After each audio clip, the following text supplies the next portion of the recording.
However, is she's always excited when she gets to meet a new student.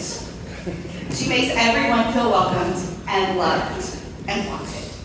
Please help me welcome Miss Haley.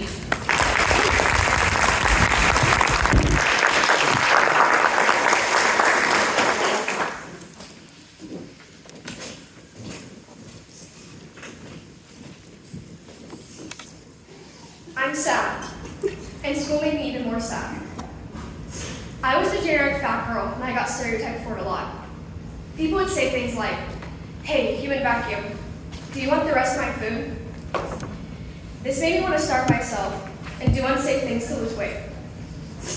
I found comfort in an eating disorder support group, but it was the kind that helped make bad choices. Yes, those things exist. They offer advice on how to lose weight quickly, encourage toxic behavior, and talk poorly about others. My first negative school experience was when I was in kindergarten. I got suspended a lot for running out of the school. At that time, my parents were also going through a divorce. This made me angry all the time. The principal didn't understand that the 5-year-old me was struggling with coping with the divorce. I didn't talk to anyone at one point and needed a therapist because I hated everything about myself.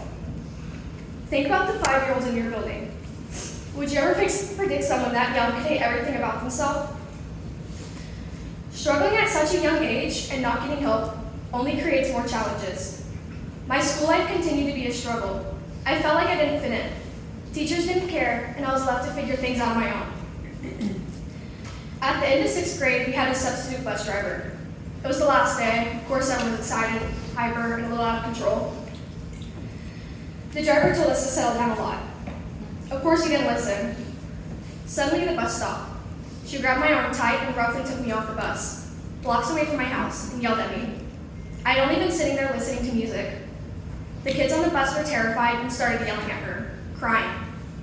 The bus was rerouted back to our school where our parents picked us up. The principal took the side of the bus driver and didn't listen to any of the perspectives of the children. I had visible bruising on my arm. We are children. I understand that everyone has things going on in their life.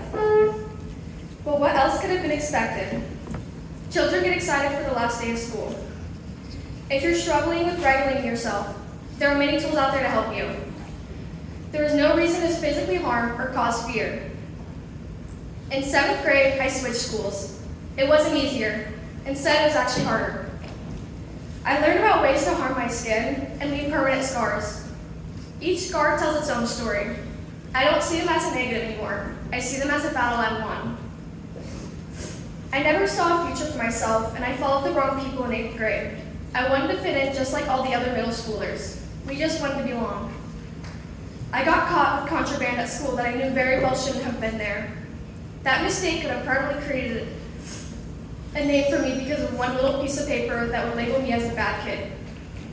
But I didn't care. I didn't think I'd be alive much longer. The lowest point in my life was January 2022. It was my mother's birthday and I overdosed on Tylenol. I will never forget my dad's face when I collapsed on the hospital floor. At that moment, I wanted to be dead. But when I saw his face, it reminded me that he's the reason I'm here. Everyone at school found out about it. A teacher told my secret. I felt invisible. People were afraid of me for being suicidal.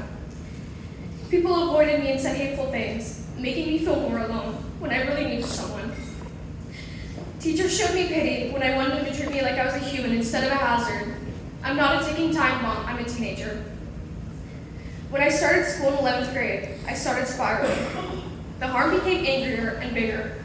I was failing school, I was giving up on work, I was giving up on myself.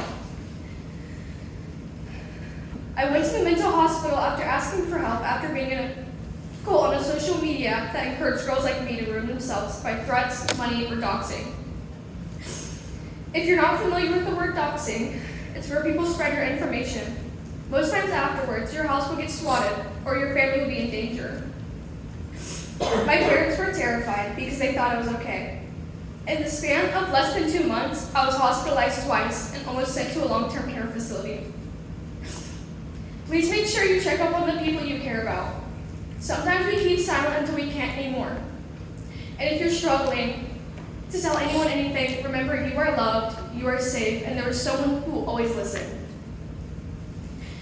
I am currently enrolled at the Reno County Learning Center. I enrolled halfway through the first semester. School wasn't working for me.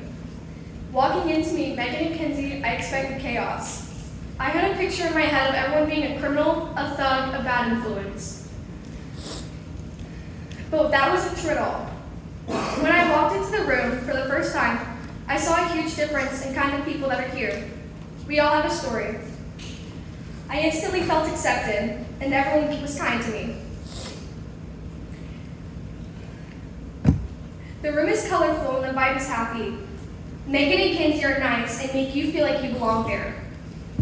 Today, I came here to explain my story, but honestly, not just mine. I speak for a lot of the kids that you all see every day who don't have a voice. I'm proud to say I have a group, a support group of people who love, care, and defend me. A lot of time and energy gets spent on the bad kids, but you're missing everyone else. Not everyone shows that they are struggling by flipping tables, running away, screaming, hurting others, etc. Some of us go quiet and fade into the background. Thank you.